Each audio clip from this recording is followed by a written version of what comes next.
It all started with the lights. I was sitting on the porch, staring at the night sky when Mark called me over. "Dude, look at that." At first, I thought he meant the usual stars, the moon just rising above the desert hills. But no, these weren't stars. They were strange, pulsing lights, moving in ways that didn't make sense. They flickered, disappeared, then reappeared, changing colors too fast for the eye to follow. I squinted, rubbing my neck. "Are those UFOs?" I joked, but even I couldn't laugh. Mark shook his head. "I don't know, man. They're weird. I've never seen anything like it." It was my cousin Lisa who suggested it first. "We should check it out," she said. She always had this adventurous streak in her. "Maybe it's some secret research or something. Like Area 51 stuff." None of us were brave in the traditional sense.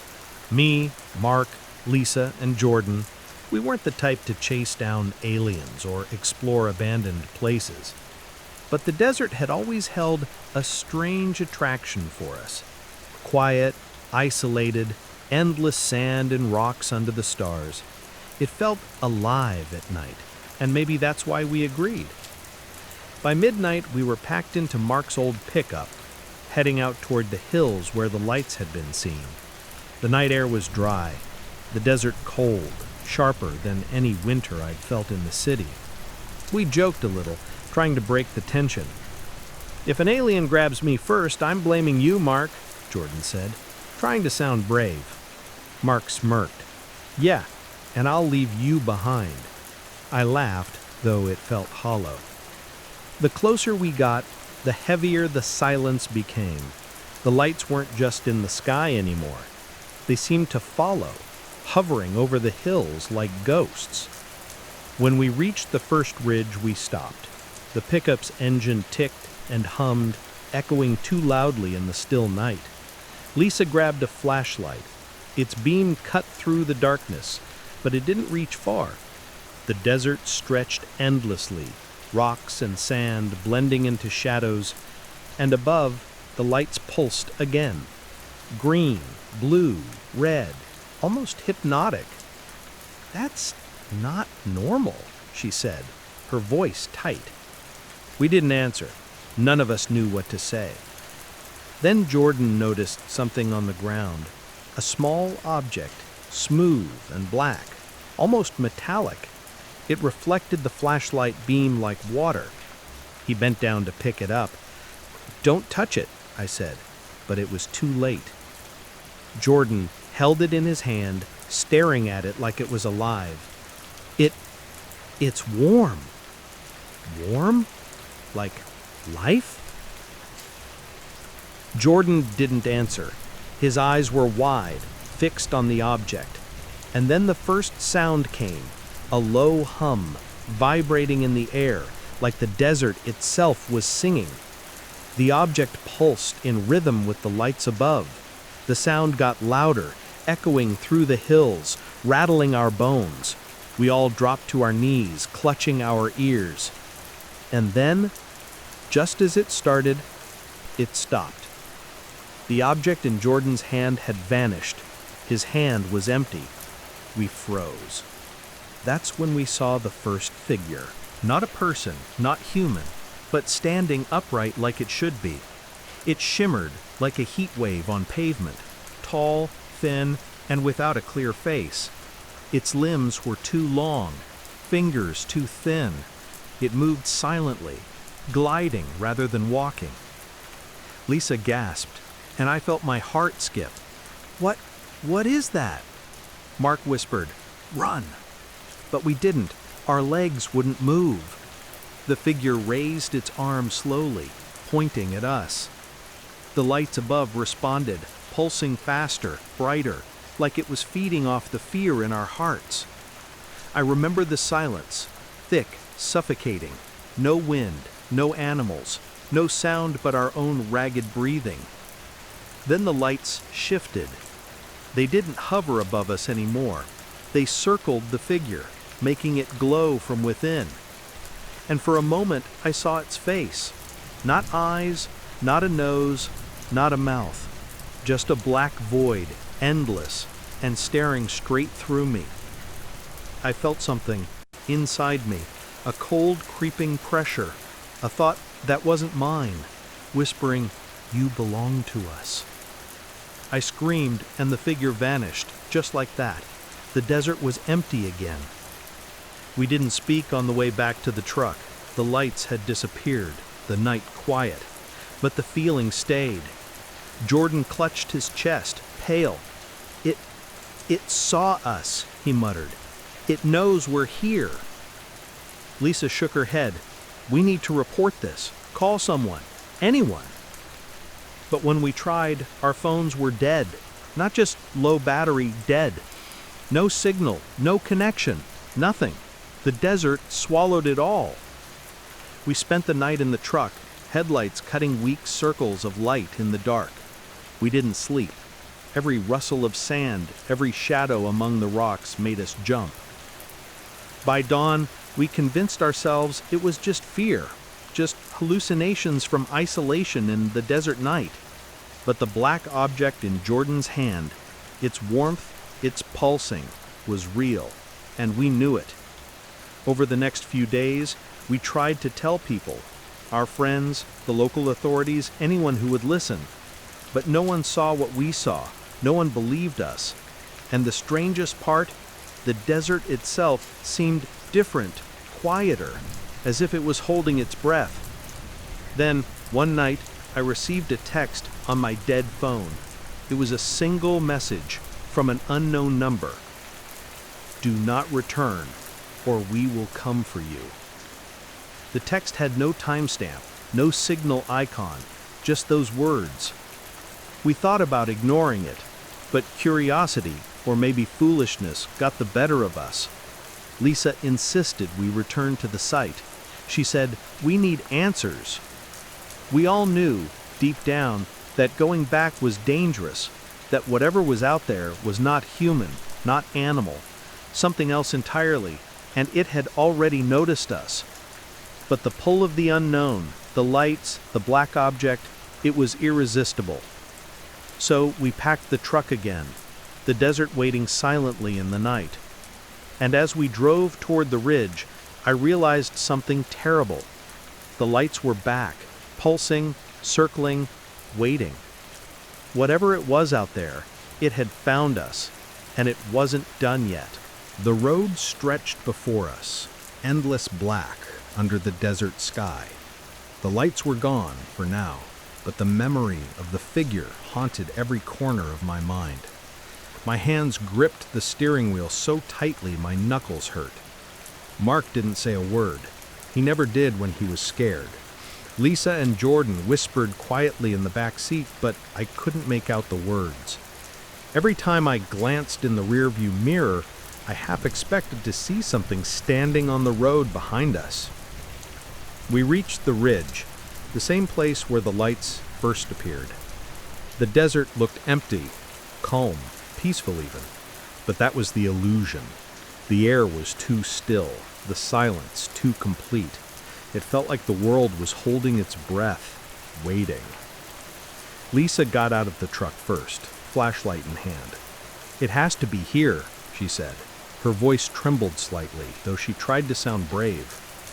The ground was cold and hard beneath our boots. The desert sand had an unusual texture tonight, almost sticky, as if something had oozed over it and dried. Shadows stretched long in the dim beam of the flashlight, moving in ways the moonlight couldn't explain. "I don't like this," muttered Jordan. I just want to go home." We didn't answer. None of us wanted to admit we felt the same, but curiosity, or maybe that stupid sense of adventure, pushed us forward. We reached a shallow canyon. That's where we saw it, the first physical evidence of the alien presence. The sand was perfectly smooth, except for a single trail of footprints, too large, too elongated, almost perfect ovals. No toes, no heels, just impressions that made the ground look carved. Mark knelt to inspect them. These "These aren't human," he said. His voice was tight, like he was trying not to panic. "Look at the spacing, the stride. This thing, it moves fast, really fast." I shined my flashlight over the surrounding rocks. "There's something else," I said, my stomach twisting. "Shadows, movement." Lisa froze. "It's watching us," she whispered. "I can feel it." It was true. The air seemed charged, like static electricity before a storm. A low hum resonated under our feet, the same sound Jordan had felt before the black object vanished. My chest ached with tension, my throat dry. We followed the trail deeper into the canyon. The flashlight beams cut narrow paths through the darkness, revealing walls of rock, jagged and sharp, like teeth surrounding us. The wind was gone. No rustle of lizards, no whisper of sand, just silence, thick and heavy. Then we saw the first sign of the lights again. Faint glows, hovering just above the canyon floor, moving slowly, almost like floating lanterns. Green, blue, red. They pulsed in rhythm with that horrible hum. Jordan swallowed hard. "It's leading us," he said. "It wants us to follow." I wanted to argue, wanted to say we should leave, but deep down I knew we wouldn't. Something about those lights called to us, hypnotic and strange.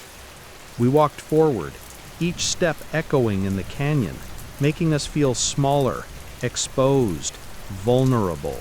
The canyon widened, revealing a plateau. The ground shimmered faintly, like water reflecting moonlight, but it wasn't wet. And then we saw it, scattered across the rocks, black objects, smooth and metallic, like the one Jordan had picked up the first night. Lisa gasped. "They're everywhere," she said. Her flashlight trembled in her hand. "It's like a nest or something." The objects pulsed softly, almost breathing, in sync with the lights above. The hum grew louder, vibrating in our bones, making it hard to think. Every instinct screamed at us to turn back, to run, but our legs wouldn't move. We were drawn forward, hypnotized by the presence. Then, movement. From the shadows of the plateau, it emerged, the figure, taller than any human, thin, limbs too long, the same featureless void for a face.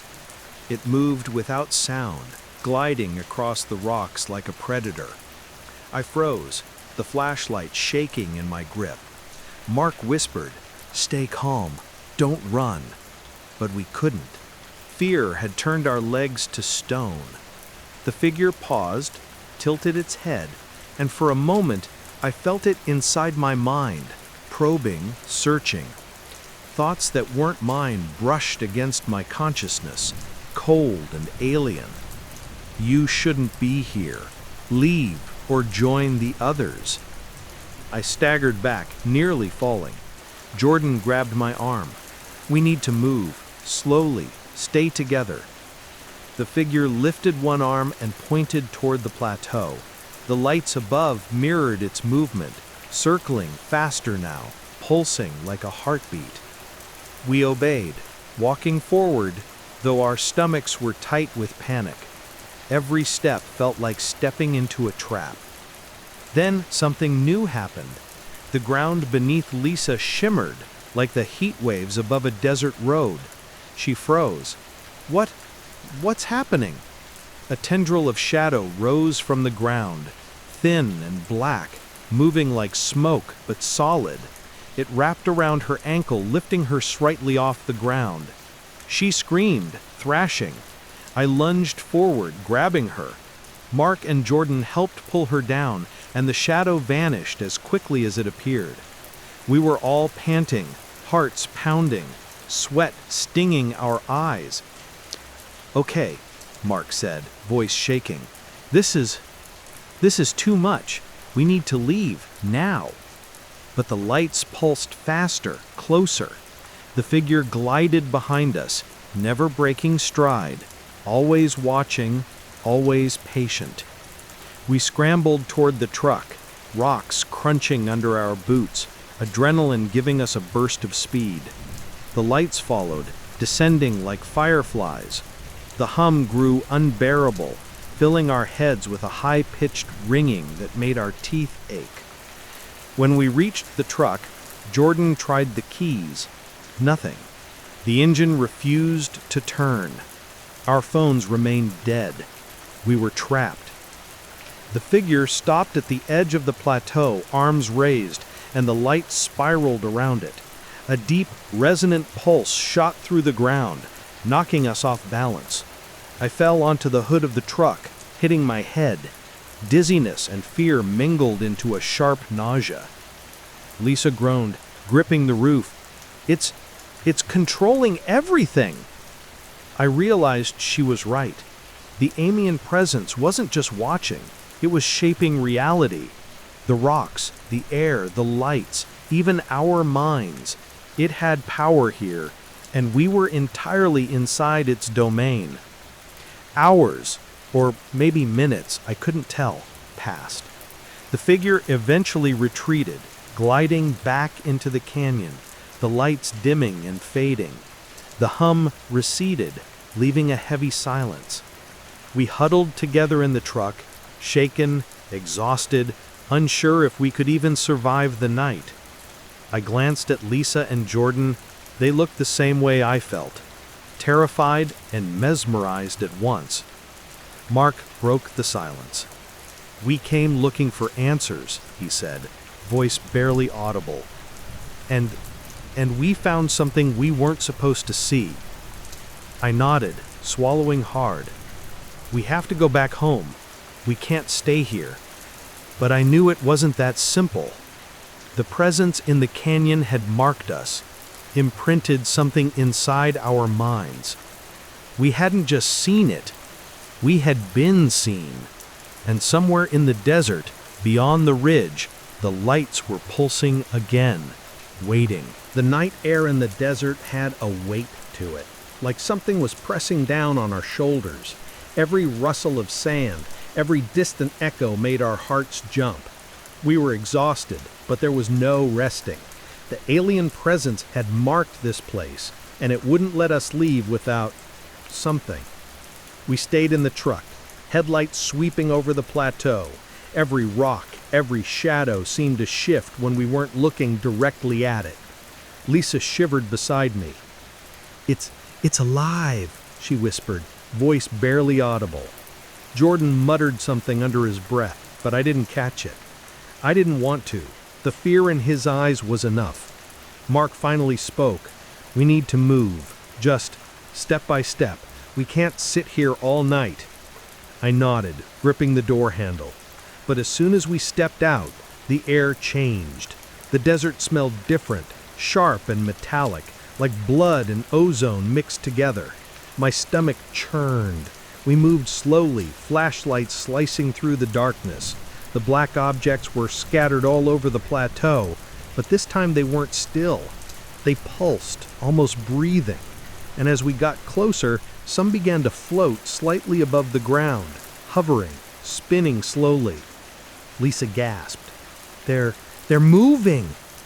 Before I could respond, the hum started again, low at first, almost a vibration through the ground, then building, higher, sharper, cutting through the silence. I felt it in my chest, in my bones. It made the hairs on my arms stand up. Jordan froze mid-step. Do you hear it?" We all did. And then we realized the hum wasn't just a sound. It was a signal, a communication. It wasn't random. Something was speaking to us, or through us. The figure appeared suddenly, emerging from the shadows at the far edge of the plateau, taller than any human, impossibly thin, arms long, head tilted slightly. Its black void of a face seemed to look straight into my mind. I stumbled back, tripping over a rock. Mark grabbed my arm. "Keep moving," he hissed. Don't let it see you panic." We advanced slowly, hearts pounding, eyes locked on the figure. It didn't move toward us, but raised an arm, as if beckoning. and the lights above shifted, forming a swirling pattern in the sky, pulsing in time with the hum. Then the impossible happened. The ground beneath us rippled. My legs felt heavy, then light, then heavy again. Reality felt wrong. A part of me wanted to scream, but the hum pressed on my throat, like it could control even my voice. Lisa froze again. She pointed at the figure. It's showing us something. I didn't understand at first, but then, in the corner of my vision, I saw movement, shapes, like faint silhouettes of people floating, flickering in and out. Some looked like us, others not.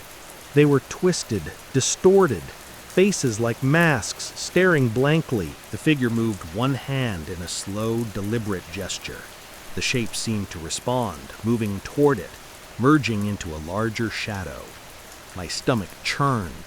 Whatever this was, it could manipulate not just the environment, but images in our minds. Or maybe memories.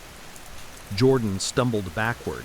It's showing people from my dreams, he stammered. Things I've never seen before. But remember? I clenched my fists.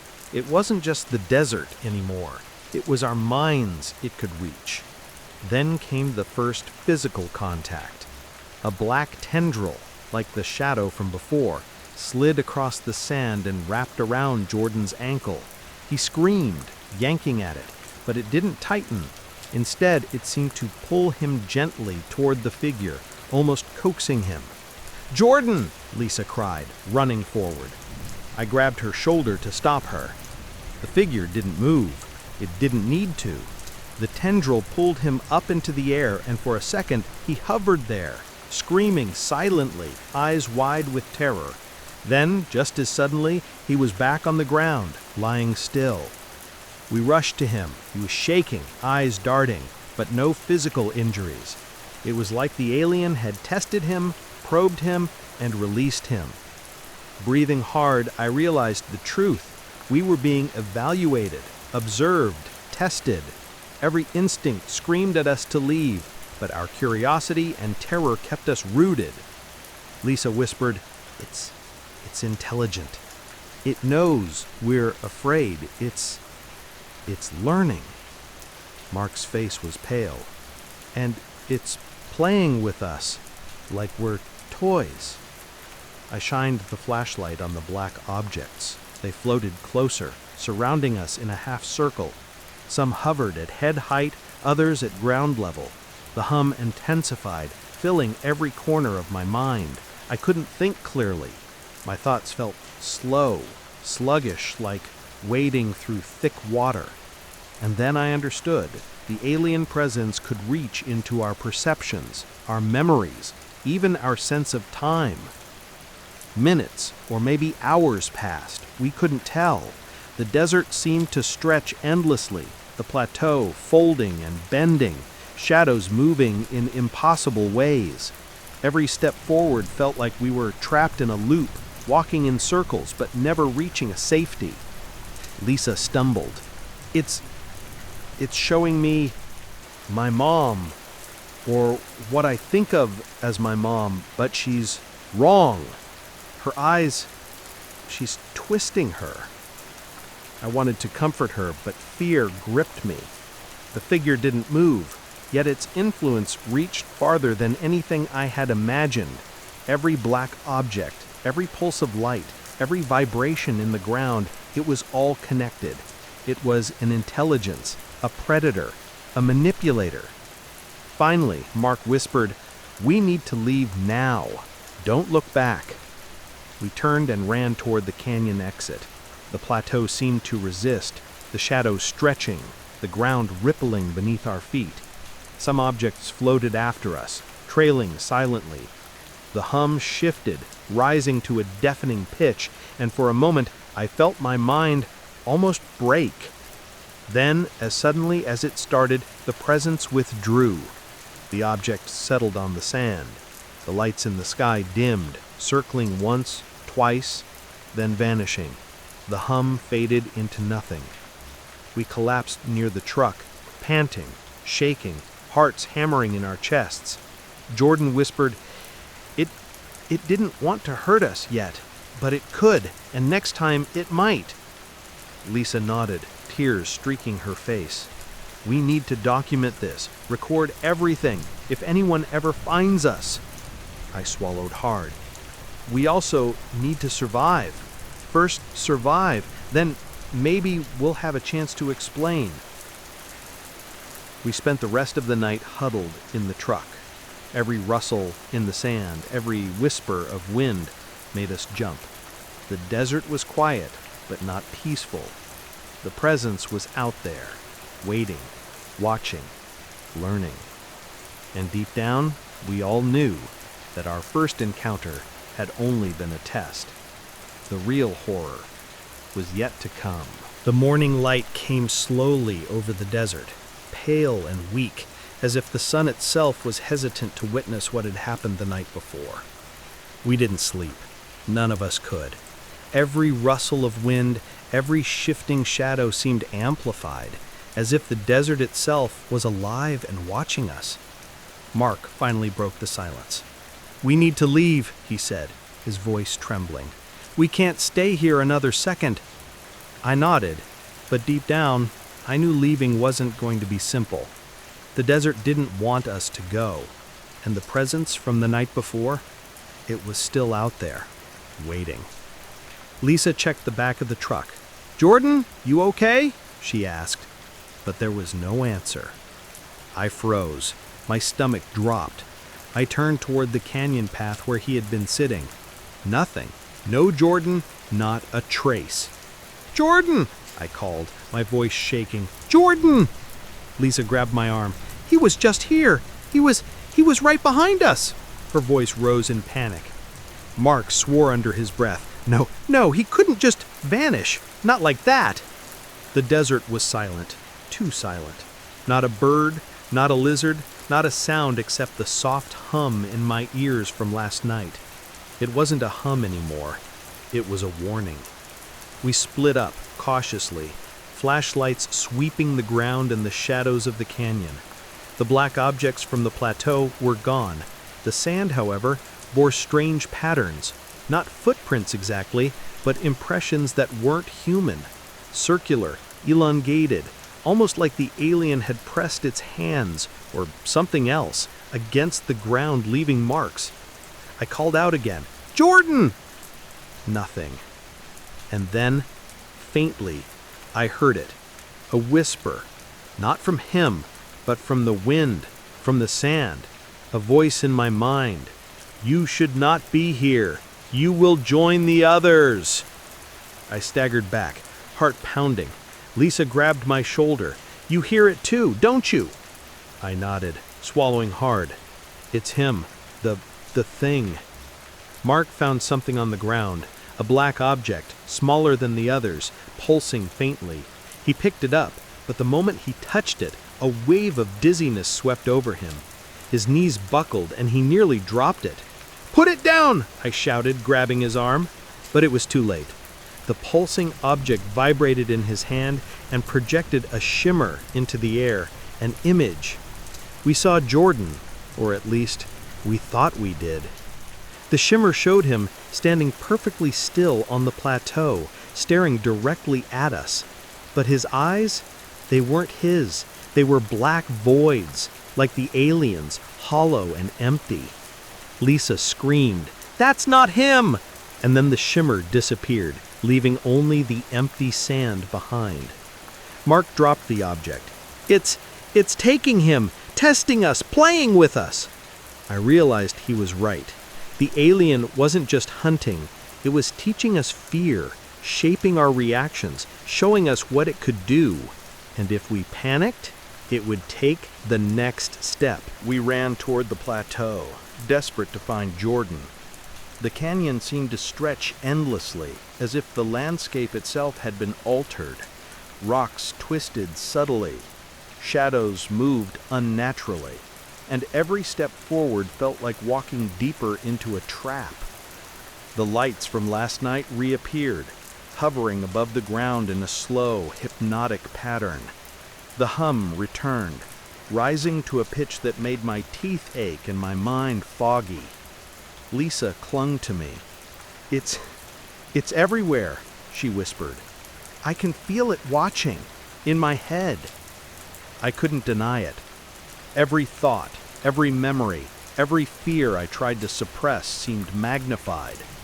I remembered Jordan's laugh from last week, the way he used to tease Lisa, the time he tripped over a curb and swore like a sailor.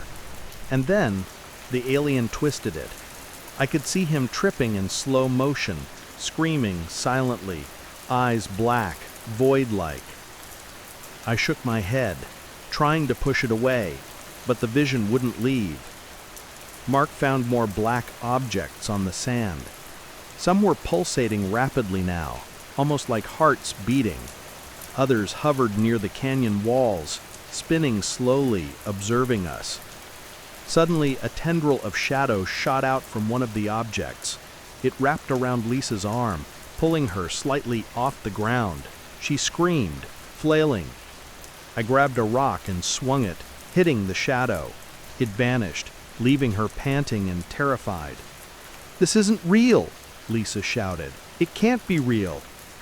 But it was. Too real, too solid, too alive. Then, from the shadows, the alien appeared. It moved silently, gliding across the plateau, taller than any man, thinner than a stick, arms long and fluid, its head tilted, the featureless black void staring into our minds. Mark stepped forward. "We're leaving. Now!" The alien raised one arm. The black objects responded, rising into the air, surrounding us. The lights pulsed faster. The hum became deafening. And then Jordan's voice came from the air around us, clear, panicked. "Help me! Please!" But when we turned, he wasn't there. Only the black objects hovered, pulsing in time with the hum. Lisa sobbed. It took him!" I felt a wave of helplessness wash over me. Not just fear, but despair. Jordan wasn't just gone. He had been removed, extracted, and we had no idea where or what had become of him. The alien didn't move closer. It didn't need to. Its presence filled the plateau. Every shadow, every object, every flicker of light carried its intelligence. It had marked us, probed us, and now it had taken one of us. Mark whispered, voice barely audible. "We need to survive. We need to get out of here." Lisa and I nodded, but deep down we knew leaving wouldn't be simple. The desert had changed. The alien had altered the landscape, the lights, even our perception of time. We were trapped. The rest of the day was a blur. We moved slowly, carefully, staying close together. Every step, every sound made us flinch, and at every turn we expected to see Jordan. But he was gone. The plateau behind us seemed endless. The black objects pulsed faintly, reminding us that the alien was still watching, still learning. By nightfall, exhaustion and fear had taken over. We found a shallow cave and huddled inside, shivering. Lisa whispered, "Do you think he's still alive?" I didn't answer. I didn't want to. Part of me knew that Jordan's body might still be there somewhere, or maybe not. The alien didn't follow rules we could understand. Mark finally spoke, voice grim. "We have to keep moving, keep watching, survive. That's all we can do." The desert night pressed against the cave walls. Outside, the stars shone coldly, indifferent to our terror. And somewhere out there, the alien waited, patient, hungry, and intelligent. We had lost Jordan, but the worst was yet to come. The canyon grew darker than night as we moved. Every step forward felt heavier, like the desert itself was pressing down on us. The plateau behind us stretched endlessly, impossibly, as though the world had folded in on itself. Jordan was gone, taken by something beyond comprehension, and now the desert felt alive, aware of every thought, every movement. Lisa clung to me, trembling. "Do you think we'll be next?" Her voice was almost a whisper, but the fear behind it made my chest tighten. I didn't answer. There was nothing I could say. The truth was, I didn't know.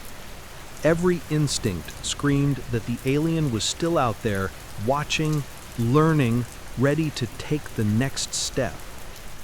Mark scanned the horizon. Phones don't work, radios don't work, we're completely cut off. We all realized the same horrifying thing. We weren't just stranded in the desert. We were trapped, isolated, completely at the mercy of whatever intelligence had taken Jordan. The first hours were quiet, almost deceptively so. No black objects floated nearby, the pulsing lights had vanished, but the hum lingered, faint, barely perceptible. Every shadow seemed sharper, every wind gust carried a whisper of the impossible. I tried to keep my mind focused. "We need to figure out a path, a route back to civilization," I said. "We can't just wander." Lisa shook her head. "There's no route. The desert, it's changed. We're not in the same place we were yesterday." Mark nodded grimly. "She's right. Look at the canyon walls. They've shifted. That ridge over there wasn't there before." He gestured to a jagged slope that hadn't existed on our way in. I swallowed hard. The alien wasn't just manipulating our minds, it was manipulating the physical world. The desert itself was part of its hunting ground. Hours stretched into something unmeasurable. Time felt broken. Minutes lasted like hours, and hours seemed to vanish in a blink. Our footsteps echoed unnaturally, sometimes sounding like multiple people walking behind us. I swore I heard Jordan's laugh, faint and distant, echoing from the canyon walls, only to vanish moments later. Lisa clutched my arm. "It's playing with us, showing us what we want or fear." I nodded. "Exactly. Every sound, every shadow, it's a trap. We can't trust our eyes or our ears." Mark tried to rally us. "We stick together, no matter what. If it wants to separate us, we don't give it the chance." And so we pressed on, slowly, carefully, every nerve on fire. By mid-afternoon, hunger and exhaustion were gnawing at us. We only had a few water bottles, and the sun was relentless, even behind the hazy clouds that now covered the sky. Then came the first real attack. A shadow moved across the canyon wall, detached from any rock or tree. It slid along the sand like liquid, stretching and coiling. The black objects reappeared, hovering silently, pulsing in the heat. One shot toward Lisa, extending a tendril that wrapped around her ankle. She screamed, trying to pull free. I grabbed a rock and hurled it, hitting the shadow, and it recoiled, dissolving into the sand. Mark grabbed her arm. "We can't stop now. We have to keep moving." We ran, adrenaline pushing us past exhaustion. The canyon walls seemed to stretch, bending reality. Every turn we took led us back to the same spot, the same black objects, the same oppressive sense of being hunted. By nightfall, the desert became almost unbearable. The stars above were sharp, cold, indifferent, but the ground beneath us seemed to hum with alien intelligence. We found a shallow depression in the sand, a small area shielded by jagged rocks. It wasn't a safe spot, but it was something. We huddled together, trying to rest. But sleep was impossible. The hum pressed against our minds, showing flashes of Jordan, twisted and distorted, trapped somewhere else. Lisa whispered, It's testing us. seeing if we break. I could only nod. She was right. Every fear, every doubt, every memory, it was being used against us. Mark spoke next, voiced low but firm. We need a plan. It's not going to let us leave without something. We need to anticipate it. We debated what to do. Move forward blindly? Try to retrace our steps? Each option felt doomed. The alien had altered reality, manipulated our perceptions. There was no way to know what was real. I suggested something desperate. We need to mark our path, leave something physical, something it can't change or erase. Rocks, sticks, anything. Mark nodded. It might help us, or it might alert it, but we have no choice. So we did. Every step, we left small piles of rocks, creating a trail. At first, it seemed futile. The desert swallowed them. But slowly some remained, faint markers in the otherwise alien landscape. Hours passed. The alien tested us again. A low metallic screech split the night. Sand erupted around us, and for a second I thought we were under attack, but nothing physical struck us. Instead, the air shimmered, and for a brief moment we saw Jordan, or a version of him, standing on the horizon. He raised his arms, silently screaming, black voids where his eyes should have been. Lisa gasped. He's gone. He's not Jordan anymore. I felt a chill. The alien didn't just take him. It was rewriting him, bending him into something we couldn't understand, something that belonged to it. Mark clenched his fists. We keep moving. Ignore him. Don't let it get inside your head. By dawn, we were exhausted. The desert seemed endless, and we had no way of knowing if we were moving closer to safety or deeper into the alien's trap. But then, a glimmer of hope. Far in the distance, we saw faint lights, human-made, electric. It was a road, a highway, maybe even a small town. Relief surged through us. We ran, sprinting toward the lights. And then the alien struck one final time for the night. A black object, larger than the rest, rose from the ground ahead of us. It blocked the path, hovering silently. The hum reached a crescendo, pressing on our minds like a vice. Images of Jordan twisted and screaming filled our vision, then vanished, leaving only fear and confusion. We skidded to a halt, hearts hammering. The desert was no longer just a desert. It was the alien's domain, and we had intruded. Mark turned to us, face pale. We can't go forward. Not yet. We have to wait for it to move. We huddled together, trapped, hearts pounding, eyes darting to the black object that floated in the sand like a sentinel. Lisa whispered, It's patient. It's waiting for us to make a mistake." I realized she was right. The alien didn't need to rush. It had all the time in the world, and we had none. We spent the rest of the night in silence, too afraid to speak, too aware of every shadow, every whisper of wind. Our minds were frayed, each memory of Jordan and the plateau twisting in our thoughts. By the time the first faint light of morning touched the canyon, we knew one thing. We had survived, but the alien's influence hadn't ended. It was still out there, still watching, still shaping the desert, and us. We were trapped, isolated, and hunted, and the night had shown us a truth we couldn't escape. The alien didn't need to touch us physically to terrify us.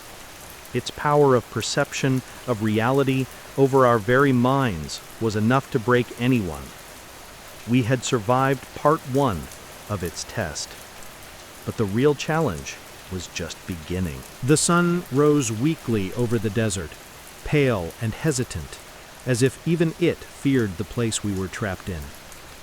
The canyon stretched endlessly, shadows twisting unnaturally, the black objects still hovering silently among the rocks and sand. The night had left us frayed, our nerves raw. But the morning brought no relief, only a cold, creeping dread that something was coming. Mark was the first to speak. "We need to keep moving. The highway might be close, but we have no way to know if it's real. Everything here is altered." Lisa nodded, gripping my arm tightly. "I don't know if I can do this. I can't keep thinking about Jordan like that." I said nothing. My mind kept replaying his face, the black voids where his eyes should have been, the distorted image the alien had shown us. And somewhere deep inside, I knew that whatever had taken him wasn't done with us yet. We moved cautiously, sticking together, leaving small piles of rocks behind as markers. The desert seemed to pulse with life, almost breathing around us. Every shifting sand dune, every strange glint on the rocks made us flinch. And then we saw it. At first, it was a shadow against the canyon wall, thin and stretched, moving in ways no human or animal could. Then it stepped into the pale sunlight. The alien. It was taller than any man, limbs elongated and fluid, hands ending in points like black shards. Its head was featureless, smooth and glossy, reflecting the desert light in impossible ways. But the worst were its eyes, or where eyes should have been, black voids that seemed to pierce straight through us, reaching into our minds. It didn't move like a predator. It glided, silent, slow. Every step or hover radiated intelligence and malice. Lisa screamed and stumbled backward, nearly falling. I caught her arm. "Don't scream! Don't make it notice you!" Mark stepped forward, voice shaking but firm. "Stay calm. We observe. Don't panic." But panic had already settled in. Our breaths came fast. Our hearts hammered in our chests. The alien tilted its head, as if considering us, studying us.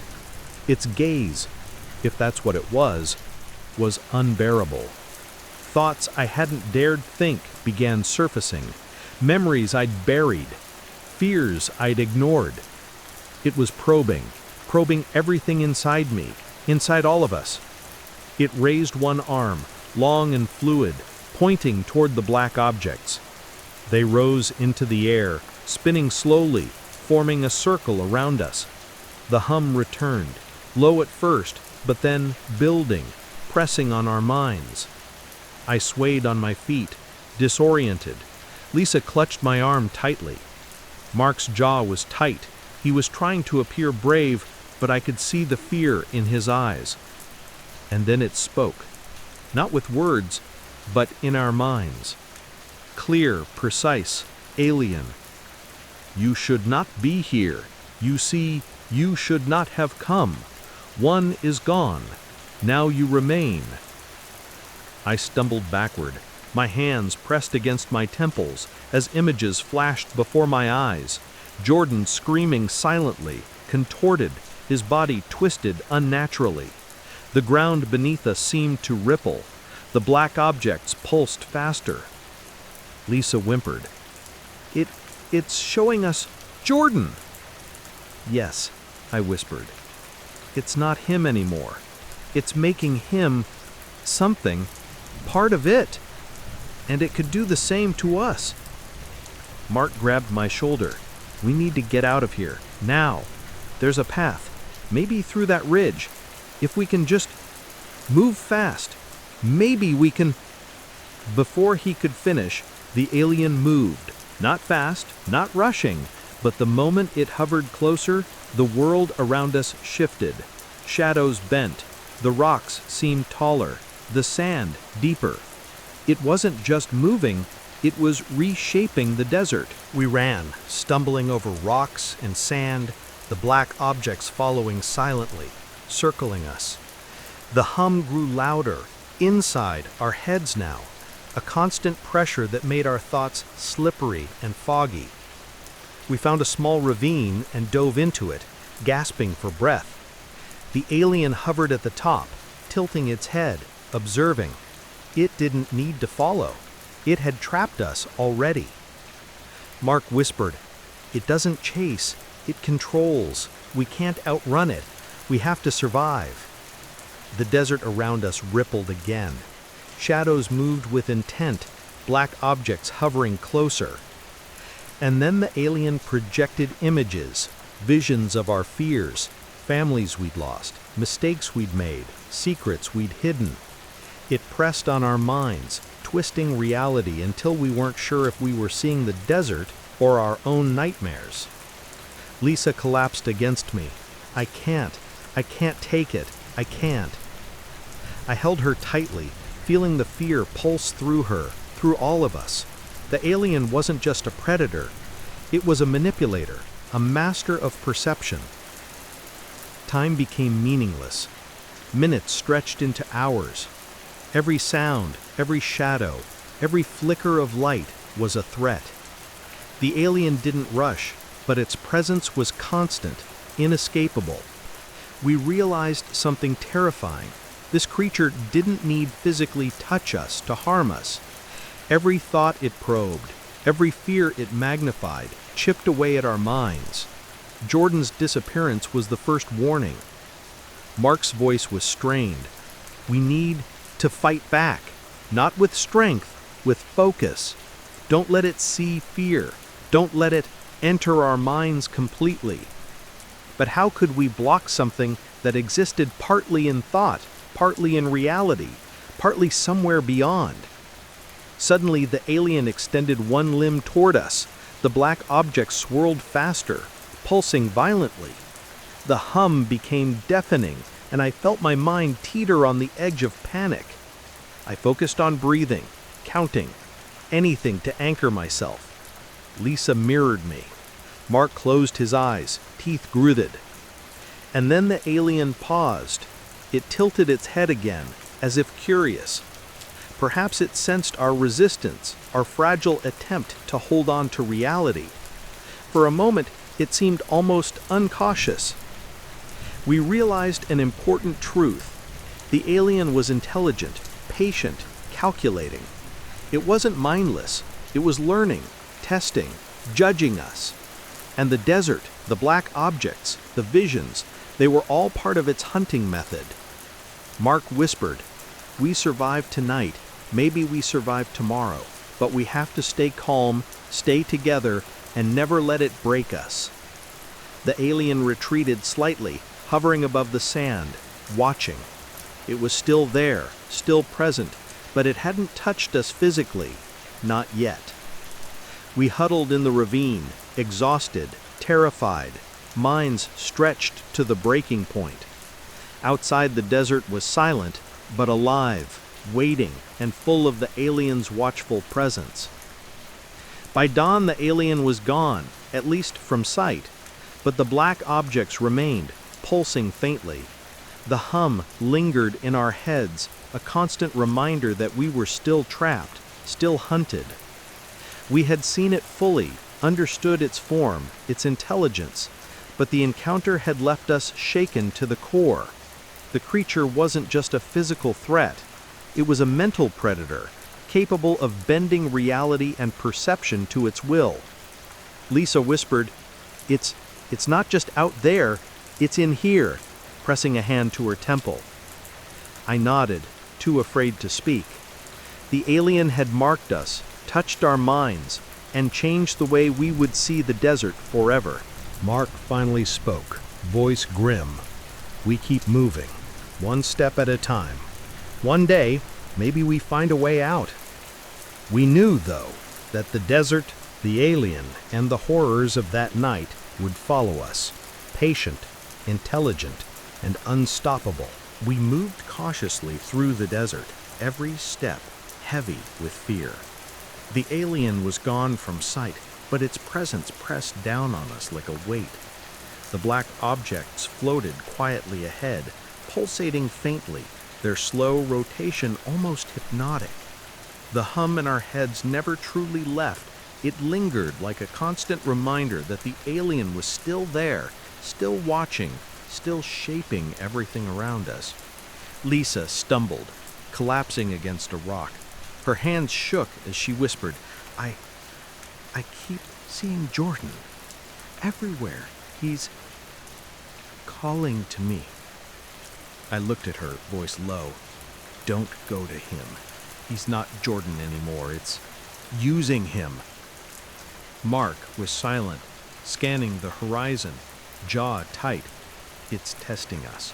It wants to see how far it can push us before we break. The desert around us began to distort subtly. Shadows stretched unnaturally, dunes shifted, and what I thought was a distant ridge turned into a massive wall of sand, impossibly steep and jagged. Every turn felt like we were walking in circles, retracing steps we couldn't remember taking. And then came the whispers. At first, barely audible, almost drowned by the wind. But they grew, distinct voices speaking words none of us recognized at first, then slipping into our native tongue, calling out our names, speaking our secrets, mocking our fears. Lisa screamed, pressing her hands to her ears. Stop it! Stop it! I gritted my teeth, trying to keep my own panic in check. The alien didn't need physically touch us. It could bend our perceptions, create illusions, and make us question reality itself. We pressed on, each of us clinging to the fragile thread of sanity. The black objects floated closer, forming a semicircle around us at times, hovering just above the sand. We realized the alien wasn't just stalking us physically, it was probing, learning, testing our minds. Images flashed before my eyes, Jordan distorted and screaming, my childhood dog now twisted and snarling, my mother calling my name but with a tone that sent chills down my spine. The visions weren't static, they changed, moving, morphing, playing on our memories and fears. Lisa clung to me tightly. I can't tell what's real anymore. I shook my head. Focus. Don't give it that power. Don't let it enter our minds fully. Hours passed, or maybe minutes. Time had lost meaning. The desert had become a labyrinth of illusions, and we couldn't trust our eyes or ears. Every shadow could hide the alien. Every whisper could be a trap. Mark tried to steady us. We stick together. Don't separate. It wants division. Fear makes mistakes. We don't give it mistakes. We followed him, leaving small markers behind in the sand, though we weren't sure if the markers themselves weren't illusions. The desert shifted subtly around them, and sometimes they seemed to vanish entirely. Then, for a horrifying moment, we saw Jordan again. He stood at the edge of a dune, beckoning us with a twisted smile. Come to me. Lisa gasped. I can't leave him like that. I can't. I grabbed her arm and shook her. Don't go. It's not him. It's using him. Mark shouted. Focus. He's a trap, a hallucination. Don't fall for it. The alien's mind games intensified. We started hearing footsteps behind us that vanished when we turned. Rocks shifted of their own accord. The black objects rotated faster, pulsating rhythmically, almost like a heartbeat. I felt my own thoughts slipping. Every memory was invaded by fear. Every plan I'd tried to make twisted into doubt. Could we survive this, or had the desert already claimed us, body and mind? Lisa sank to her knees, sobbing. I can't fight it anymore. I want to see Jordan. I gritted my teeth and pulled her up. No, you need to fight. Don't let it win. Don't let it control you. Focus on the present, on me, on Mark, on surviving, Mark added, voice low and urgent. We keep moving, one step at a time, one step at a time. The desert seemed endless, the black objects always ahead, always circling. the alien's presence like a shadow over everything. We stumbled over dunes, slipping on loose sand, our minds weary from hours of mental assault. And then came the voices again. Clearer now, more insistent. Each of us heard our own voice, speaking doubts and fears. My own thoughts betrayed me, saying, "You're weak. You'll never survive. Jordan is gone. They'll take you next." I shook my head violently. "No! I am here. I am alive. I am not weak," Lisa echoed, voice trembling but firm. "We are here. We are together. We are not alone." Mark clenched his fists. "Yes, that's it. Fight it. Every hallucination, every whisper, ignore it. You control your mind, not it." For a moment, the desert seemed to pause. The black objects slowed, the hum softened. Perhaps the alien sensed our collective defiance. Perhaps it tested the limits of its control. But relief was fleeting. The alien wasn't done. Suddenly, the horizon shimmered. Another image of Jordan appeared, this time larger, more distorted, hovering over a dune like a specter. His eyes, or the voids where they should have been, stared straight at us, unblinking. Lisa screamed, "It's him! It's really him!" I grabbed her, forcing her to the ground. "No, it's not him. Don't look at it. Focus on reality. Focus on each other." Mark pointed to a ridge ahead. "There, that's real. That's the only real thing we've seen in hours. We move. Now." We scrambled toward the ridge, hearts pounding, minds stretched to breaking. Every step was a test of willpower, every shadow a potential hallucination. The desert around us twisted, black objects spinning faster, pulsing violently, the hum rising to an almost unbearable pitch. I felt my mind teetering. Memories, fears, hallucinations, they all merged into one chaotic storm. I couldn't tell if I was running across sand or falling into it. Lisa clung to me, whispering, "We can't let it win." And that became our mantra, our anchor. We can't let it win. Step by step, inch by inch, we pressed forward. By the time the ridge was near, we realized something. The alien was testing more than our courage.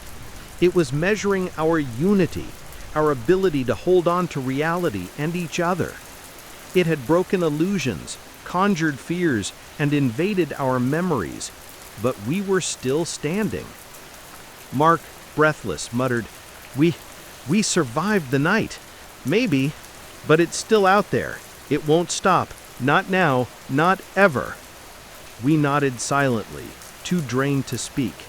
The desert seemed to settle around us, quiet for the moment, but the alien's influence lingered in our minds.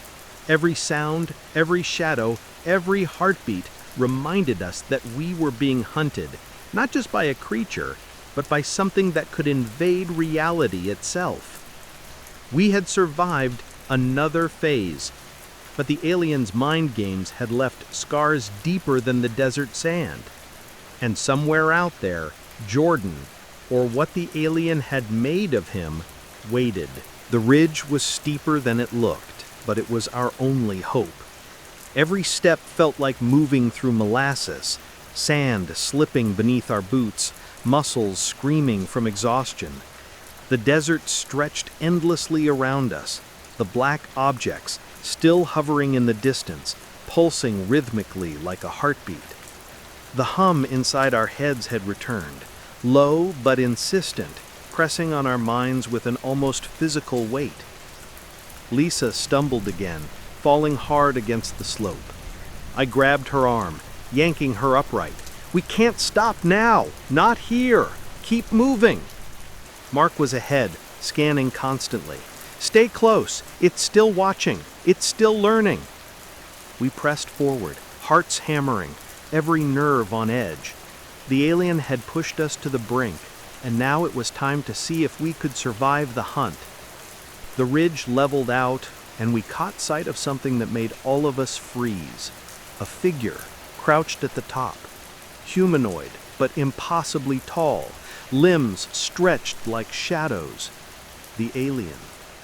It didn't move at first, simply observing, the voids where its eyes should have staring straight at us. But then it glided forward, arms extending slightly, as if testing our reaction. The black objects swirled faster around it, creating a low, vibrating hum that resonated in our bones. Mark whispered, "It's coming for us. We don't have time to think." We sprinted, stumbling over jagged rocks and loose sand, the alien gliding silently behind us. Every step we took, it mirrored, always present, always patient. The desert itself seemed to bend to its will, dunes shifting, shadows stretching, making it impossible to predict the terrain. Suddenly, the black objects shot into the air, spinning violently. The hum intensified, now sharp and piercing, forcing us to cover our ears and cry out in pain. Lisa screamed, I can't move!" I grabbed her, dragging her forward, ignoring the searing pain in my own head. "Keep going! Don't stop! Fight it!" Mark shouted, voice strained. "It's testing our limits! Don't give it what it wants!" The alien's presence was overwhelming. Every fear we had, every memory it had exploited before, now surged stronger. The desert became a maze of illusions.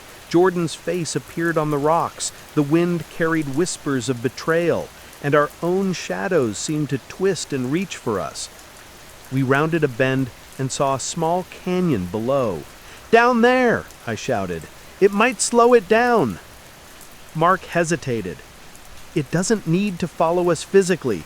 Be ready. It will find another way to attack." We scrambled down the canyon, sliding and grabbing rocks for balance. The alien didn't descend immediately. Instead, it hovered above, observing, black objects circling faster, almost like predators assessing their prey. The hum reached a fever pitch. I pressed my hands to my temples, trying to shut it out. Images flashed, Jordan screaming, our families crying, our worst mistakes replaying endlessly. The alien was in our heads again, bending perception, feeding on our fear. Lisa collapsed to the sand, shaking violently. I can't. I knelt beside her. "Listen to me. You're here. You're alive. You're with us. Don't let it take you." Mark grabbed a jagged rock and held it in front of him, as if it could defend against a being that defied physics. "We fight in the only way we can. Together. Focus. Move. Survive." We scrambled through the canyon, hearts pounding, muscles burning. Every step was a test of endurance, every shadow a potential trap. The alien didn't rush. It didn't need to. Its power was subtle but absolute. Each hallucination it projected, each whisper in our minds, each shift in the desert was another way to weaken us, to break our will. Suddenly, the ground beneath us shifted. The canyon seemed to warp, walls bending impossibly, cliffs stretching higher, crevices widening. I stumbled, nearly falling into a deep chasm. Lisa screamed, It's warping everything!" Mark yelled, "Keep moving! Don't stop! Don't look down!" The black objects moved with terrifying precision, blocking paths, forcing us deeper into the canyon, into traps designed to make us falter. I felt my mind fraying. Every hallucination, every echo of the past, every fear the alien conjured, pressed against me, demanding surrender. I clenched my teeth, repeating a mantra, "I am here, I am alive, I survive." We came upon a narrow ledge, barely wide enough for all three of us. The alien hovered above, black object spinning violently. It extended a limb, impossibly long, toward us. Shadows followed it, reaching like hands, trying to pull us into the illusions it created. Lisa clutched me, trembling. I can't hold on." I gritted my teeth. "Yes, you can. Focus on me, on Mark, on surviving, one step at a time. Mark nodded, moving cautiously. Step carefully, and don't stop. We can make it. Every nerve screamed. Every hallucination tempted us to look away, to falter, to give in. But we held tight, pressing forward along the ledge, careful not to slip. The alien tilted its head, its voided gaze locked on us, and for a brief moment, the world went silent. No wind, no hum, no shifting sand. Time seemed to pause. And then it attacked. Not physically, but mentally. Memories flooded us, fears magnified, visions of Jordan screaming over and over. Lisa cried out, clutching her head. Mark stumbled, his focus nearly broken. I pressed my hands to my temples, fighting with every ounce of strength I had. Not yet! Not here! We survive! And somehow, by sheer willpower, we forced ourselves forward. One step, then another. Inch by inch, ledge by ledge. Hours, or maybe minutes, later, the canyon opened into a flatter area. The black object slowed, the hum lessened slightly. The alien hovered above, still watching, patient as ever. Mark collapsed to his knees, gasping. We survived the first attack, but it's not done. Lisa sank beside him, trembling. It's everywhere. I can feel it. I nodded silently. The alien's hunt wasn't over. It never would be. But for the moment, we had outrun its immediate influence.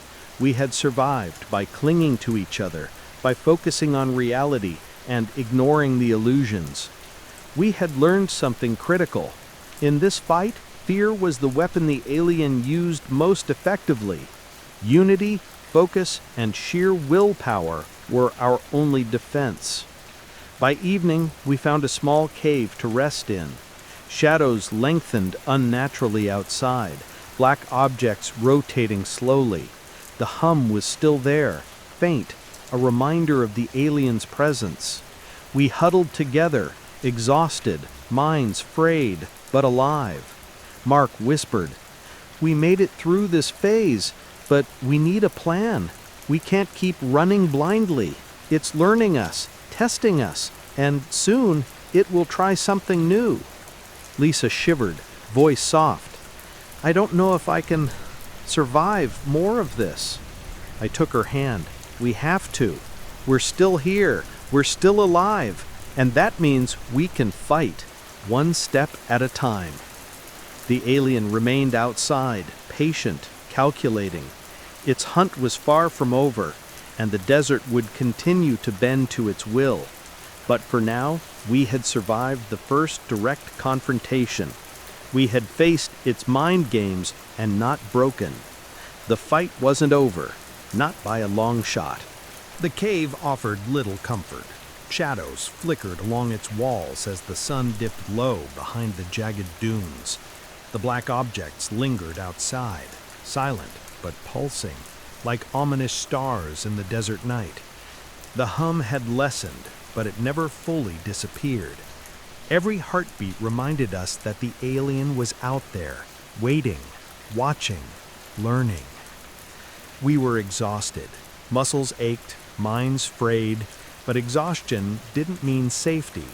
Somewhere out there, Jordan, or what the alien had made of him, was trapped, part of the alien's experiment. And we knew in our hearts that the desert had more secrets to reveal. Mark was the first to break the silence. "We can't keep running blindly. We need to understand it, what it wants, why it's here." I nodded. "Agreed. It's not random. Everything it does has purpose. Every hallucination, every trap, every test of our fear, it's teaching us something. Or maybe selecting something." Lisa shivered, voice barely above a whisper. "Selecting. For what?" I didn't answer immediately. I didn't want to admit it aloud. But deep down, the truth was becoming clearer. As darkness settled, we explored deeper into the cave, hoping for some shelter from the desert wind. That's when we found it. Strange markings etched into the rock walls, glowing faintly. Symbols unlike anything we had ever seen, spiraling, geometric, almost alive. The black objects outside pulsed in unison with the markings, as if the desert itself were a machine and we were pieces moving through it. Mark traced his fingers over the carvings. It's like a map or a record. I think it's documenting something. I crouched beside him. Or maybe it's showing us why we're here, why it's hunting us. These patterns, they're organized. There's intelligence behind it. And it's not human. Lisa swallowed hard. Do you think it wants to study us? Like Jordan? The truth hit me like a hammer. The alien wasn't here for food or destruction. It was here to observe, manipulate, and harvest experiences. It used fear to extract reactions, memory to trap us, and our unity, or our failure, to measure our survival instincts. Every hallucination, every mental assault, every trap had a purpose. It was studying how we respond to terror, stress, and hopelessness. Mark nodded grimly. It's like an experiment. We're the test subjects. And if it gets us all, it's done. If we survive, maybe it moves on. Maybe it learns to leave us alone. Lisa's lips trembled. So, if we don't survive, it kills us or keeps us like Jordan? I swallowed hard. I don't know, but it's clear. We're part of its plan. We're not here by accident. We sat in silence, minds racing. The alien's intelligence wasn't just physical, it was psychological. It had to understand us fully to manipulate us so effectively. Our hallucinations, our fears, even our memories, everything was data. I thought about Jordan, about the look in his eyes when we last saw him. He wasn't himself anymore. Something alien had filled that space, a void that mimicked human form, but lacked warmth, compassion, or logic. It wasn't just terrifying, it was a warning. Mark finally spoke. We need to use this knowledge. We know what it wants. We know it's testing us. That gives us an advantage. Maybe not a big one, but something. Lisa shook her head. I don't know if I can fight it anymore. My mind, it's not just tired, it's broken. I placed a hand on hers. We survive together. That's the only way. It feeds on fear, on isolation. If we stick together, focus on reality, we have a chance. The cave fell silent, the night deepened, and the desert outside seemed almost peaceful, but we knew better. The alien was watching, waiting. Our respite was temporary. Every sound, every whisper in the wind, every shadow on the dunes could be it. We decided to explore further into the cave. Deeper inside, we found more markings, more symbols, almost like a timeline of human interactions. And then we saw something that chilled us to the bone. Sketches of other humans, some restrained, some writhing in fear, some missing entirely. Mark whispered, "It's done this before, many times. Others like us." I swallowed hard. And maybe it'll do it again. If we fail, or if we survive, maybe it learns and moves on, picks another place, another group. Lisa shivered. It's unstoppable. How do we stop it? I had no answer. All I could do was think, plan, and hope. Suddenly, the black objects outside pulsed violently. The hum returned, loud and penetrating. Our temporary reprieve was over. The alien wasn't going to wait. It had observed, analyzed, and now it would act. Mark clenched his fists. We've learned enough. We know its tactics, we know its goals. Now, we run. Fight or flight. We can't stay here. I nodded. Yes, we move. Stick together. Focus. And whatever happens, don't let it control your mind. Lisa took a shaky breath, holding our hands tightly. Together. We survive. Together. We stepped out of the cave and into the desert night. The black objects hovered above, circling in formation, glowing faintly. The alien itself remained distant, but the presence was undeniable, a shadow over the dunes. I felt it probing, reaching into our minds, testing boundaries, but we held firm, chanting silently, clinging to each other, and moving forward, one careful step at a time. The desert became a maze again, but now we understood it better. We could anticipate its illusions, recognize hallucinations, and ignore whispers. We could hold on to reality because we knew the stakes and the pattern. The alien's power was immense, but it had limits. It could manipulate our perceptions, but it could not fully break our will if we resisted together. Hours passed. We navigated the desert cautiously, wary of every shadow, every shift of sand, every glint from the black objects.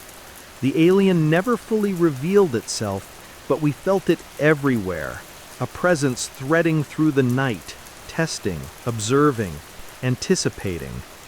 Finally, as dawn approached, we reached a plateau overlooking the desert. From this height, we could see the alien's black objects spread across the dunes, distant but ominous, pulsing like warning lights. Mark exhaled, voice raw. We survived this far. We know the truth. Now, we need a plan for the next phase. Lisa looked at the horizon, trembling. The alien, it's not just in the desert, it's everywhere. And it's waiting. I nodded, gripping the hands of my friends. Then we face it, together, one step at a time. We survive, or we become another sketch on the wall. The desert stretched endlessly below, black objects spinning like stars, the alien's presence an ever-looming shadow. The truth was clear. We were part of something vast, intelligent, and utterly alien. But armed with knowledge, unity, and determination, we had a fighting chance. The plateau gave us a brief sense of clarity. From above, the desert looked almost peaceful, golden in the first light of dawn. But we knew better. The black object still hovered, pulsing, silent and patient. And the alien itself remained unseen, yet undeniably present, a shadow stretching across the dunes. We were exhausted, battered physically and mentally, but alive, at least for now. The desert had tested us, and we had survived, together. But the truth weighed on us. Survival wasn't the same as safety. The alien had learned from us, and it had not finished its experiment. Mark broke the silence. We've made it through the initial hunt, but we can't stay here. We need to find shelter, a place to rest, and plan our next move. Lisa shivered, hugging herself. I don't know if I can sleep. I can still hear it in my head. I nodded, placing a hand on her shoulder. We'll have to rest lightly, in shifts. Focus on the present. Ignore hallucinations. Stick together. That's the only way.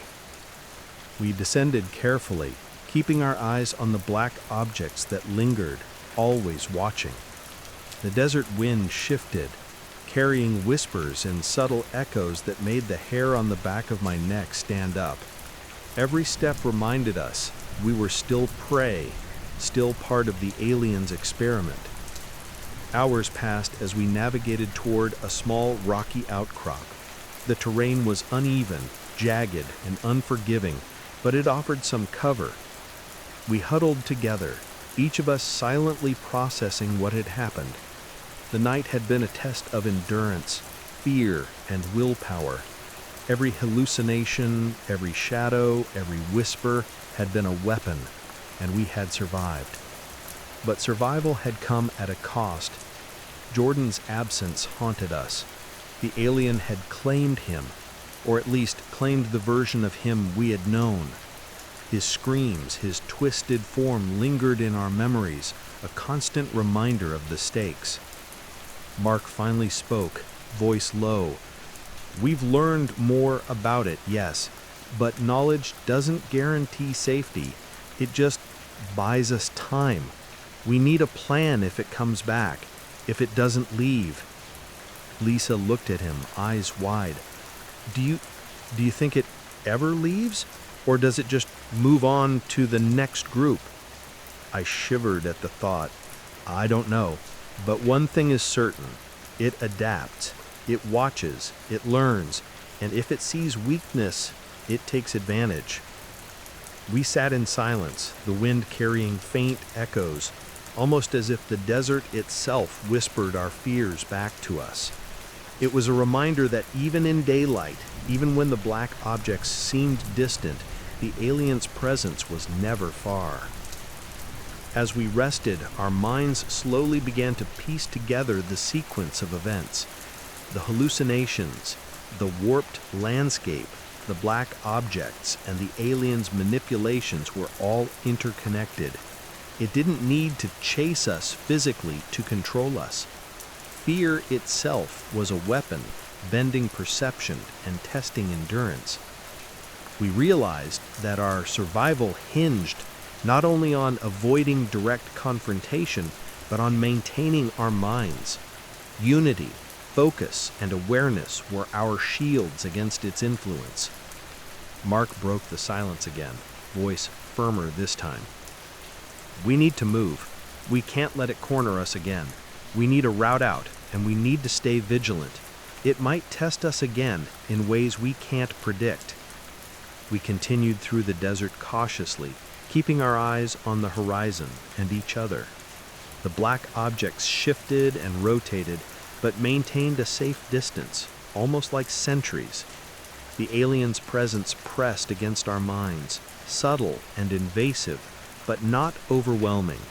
For now, it was observing rather than attacking. Hours turned into a tense march, the sun rising higher, burning the sky with harsh light. Our bodies ached, our minds strained, but we moved together, relying on the lessons we had learned.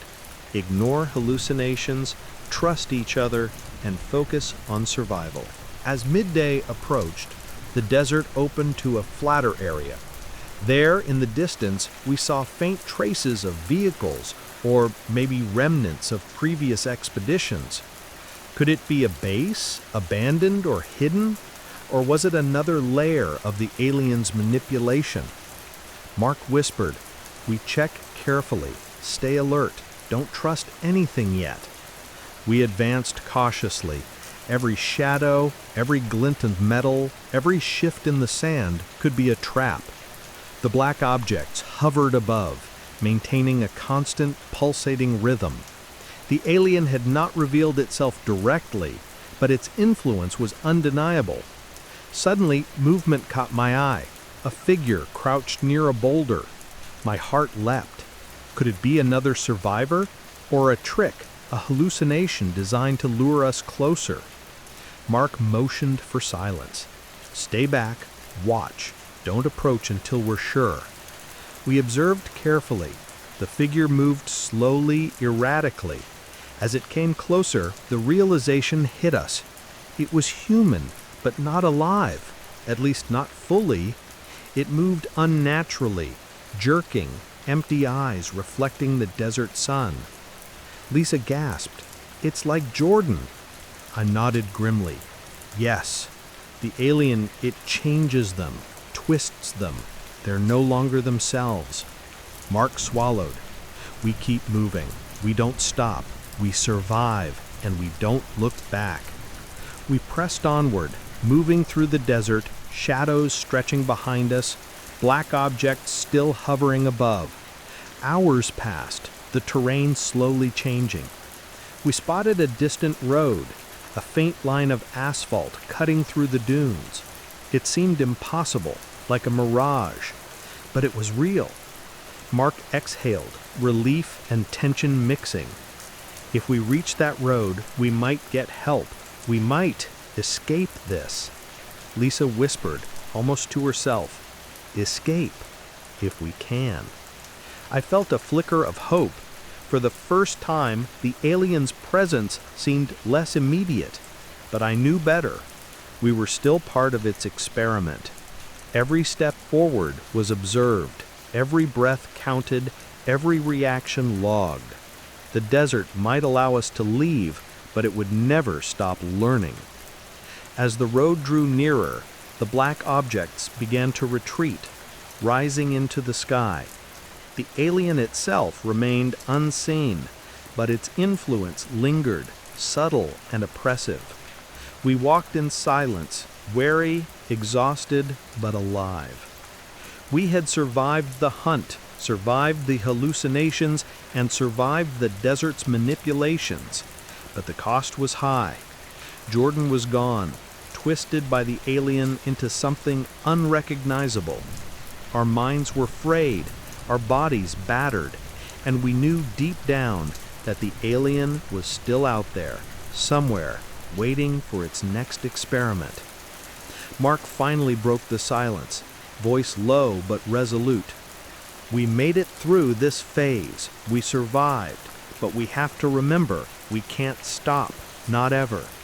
Knowledge and unity saved us, but the alien is patient. It will test again. And next time, it may not let us walk away."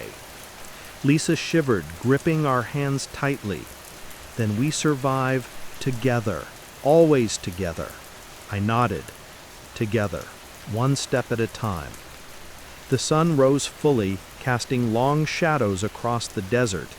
The black objects vanished into the sky, leaving only faint echoes of their presence. The alien had withdrawn for now, but we knew it had not gone. We reached the road, and soon a vehicle appeared in the distance. Rescue, or another layer of the alien's test? We didn't stop to question it. We ran towards it, clinging to each other, hearts pounding, minds alert, and spirits unwilling to surrender. The desert stretched behind us, endless and empty, hiding secrets we could never fully understand. The alien was still out there, patient, intelligent, observing, learning. But we had survived, and for now, that was enough.